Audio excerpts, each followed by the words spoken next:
2008 में प्रकाशित अध्ययन के अनुसार हिंदुओं से उनकी करीब 26 लाख एकड़ जमीन छीन ली गई।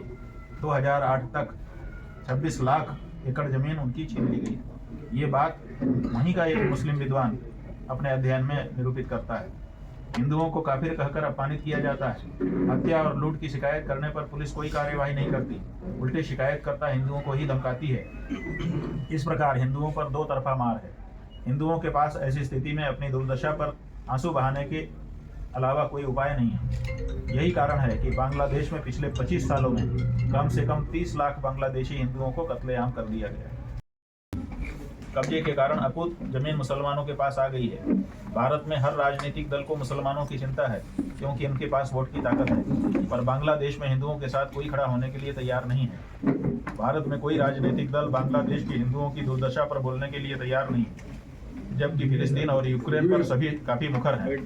की मदद जुटाने के लिए मदद की गुहार नहीं की, बल्कि कहा कि अपने हितों और सम्मान के लिए लड़ते हुए मरना पसंद करेंगे, किंतु किसी के सामने अपमानित और हाथ फैलाना पसंद नहीं करेंगे। इनकी बातों में दर्द के साथ हिंदू होने का गौरव भी झलक रहा था, पर इनका मन भारी था, हृदय में पीड़ा थी, क्योंकि अपमान और बेबसी का एहसास इनके मन को विदीर्ण कर रहा था।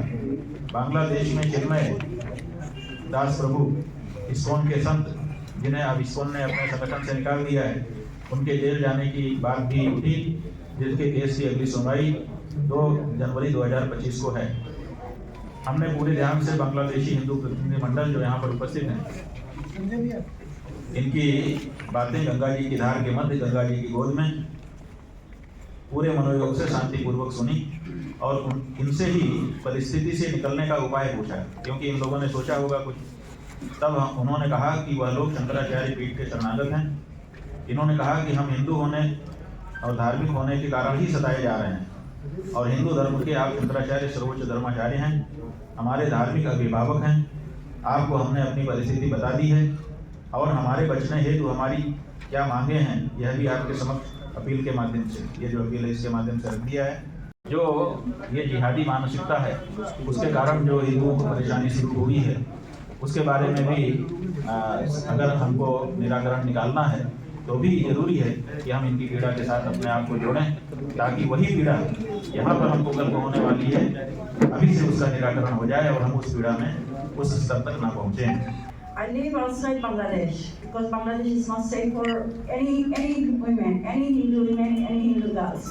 No parents, none of the parents keeping their daughters safe in their house. So I live outside Bangladesh, and also there are nobody safe in Bangladesh. Everybody is suffering. Everybody is living in fear. Their fish is getting killed. Their children are getting killed. Their daughters are taken away. Give your story. इनका जो घर है, पैतृक घर और जमीन सब कुछ छोड़ करके इनको बांध करके बाहर जाना पड़ा, वहाँ शरण लेनी पड़ी। My home was robbed and my mom was killed. And this is the stories from many Hindus in Bangladesh, not just mine. My mom was a devotee. She was a widow, and she was a young widow, and they spread beef in my mom's temple. And for that reason, my mom had a stroke, because she thought it's a punishment from God, because they wanted us to suffer. Every time we do a prayer in the house, they used to attack us. My sisters suffered a lot. My mom suffered a lot because my father and my grandfather died in early age. But my father and my grandfather both fought for the country. They were the freedom fighter in 1971. But they keep torturing other people, they keep torturing other freedom fighters, they keep torturing people, the Muslim people who are supporting Hindus. People who are supporting Hindus, they are in danger as well. The people who are musicians, the people who want to follow the culture and celebrate Bangladesh Independence Day, National Day, they are being attacked, they are being tortured, they are being killed. Bangladesh is in a crisis. जो उनके नाम पे संस्थाएं थी, उनको भी तहस नहस किया, उनके स्टैचूज भी तोड़े, उनको भी अपमानित किया। तो जब रविंद्रनाथ टैगोर, जो वहाँ के मूल निवासी थे और ईस्ट बंगाल के ही थे, और जिनका गीत उनका राष्ट्रगान है, उसके साथ भी जो अपमानजनक व्यवहार हो रहा है, तो आप कैसे कह सकते हैं कि बंगाली कल्चर को वो अपना रहे हैं? नहीं अपना रहे। ना देश उनका बंगाली कल्चर है। वो था बांग्लादेश वो आज था। भी बांग्ला भाषा वहाँ की राष्ट्रभाषा है। वो था।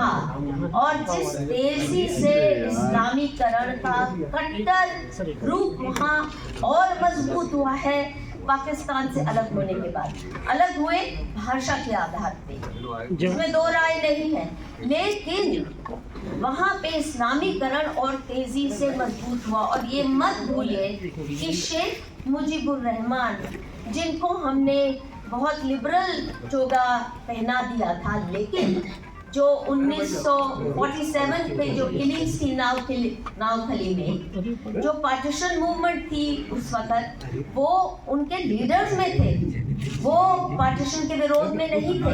और हिंदुओं का जो नरसंहार हुआ था कलकत्ता में, नावखली में, उसमें उनकी अहम भूमिका थी शेख मुजीबुर रहमान की भी। बांग्लादेश में क्या हो रहा है ये मेरी को बोलने की कोई जरूरत नहीं है, पूरा दुनिया देख रहा है, बांग्लादेश का सबको मालूम है।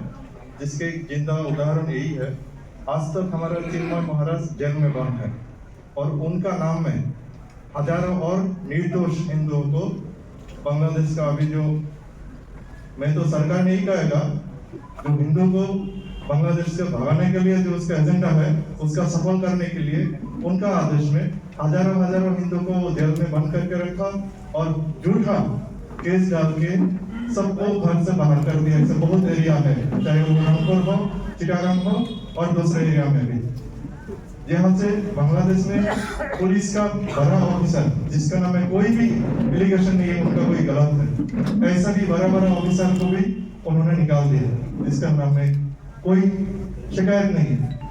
स्कूल में हिंदू टीचर को मार के, जूता मार के, स्टूडेंट भी इसको पिटाई करके वो खुशियां बनाता है कि हमने एक हिंदू टीचर को पिटाई किया है, ये मेरा जिंदगी में सबसे बड़ा खुशी है।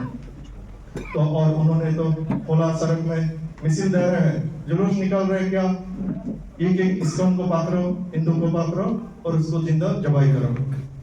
तो इसी हालत में ये जब हमारा कान में सुनाई देता है तो उस जगह में एक हिंदू कैसे रह सकते हैं, उसको क्या निरापत्ता है, कौन रहेगा? और ऐसा बहुत आदमी हो जिसको इंडिया में से भी वीजा नहीं मिलता और उसको किसी को अगर मिल भी गया उसको इमिग्रेशन से जेल में लेके डालता है।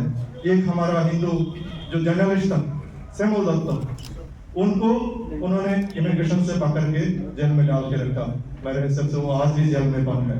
तो ऐसा बांग्लादेश में हर जगह में, स्कूल में तो अभी जो शिक्षा के लिए है, जनरल शिक्षा बोल के अभी कुछ नहीं, वो पूरा जगह में अभी इस्लामीकरण कर रहे हैं, जो हिंदू को भी पढ़ना है ऐसा बोल रहे हैं। मेरा दादाजी को पाकिस्तान आर्मी ने ब्रूटली किल किया 71 में। मेरा फादर मुक्ति योद्धा थे, freedom fighter, and he was a government officer ऊपर लेवल का। फिर भी उनके देहांत के बाद ये बांग्लादेश की सरकार में सचिव के बेटे हैं और इनको आज बांग्लादेश में नहीं रह पा रहे हैं। मैं मेरा जान के लिए, मेरा परिवार के सिक्योरिटी के लिए मेरे को बांग्लादेश छोड़ना पड़ा। अभी भी हमारा 14 एकड़ जमीन, not the I mean the pedi land, it is for the घर और गार्डन, 14 एकड़ आप मान के चलिए, 42 बीघा जमीन हम लोग छोड़ के आए हैं।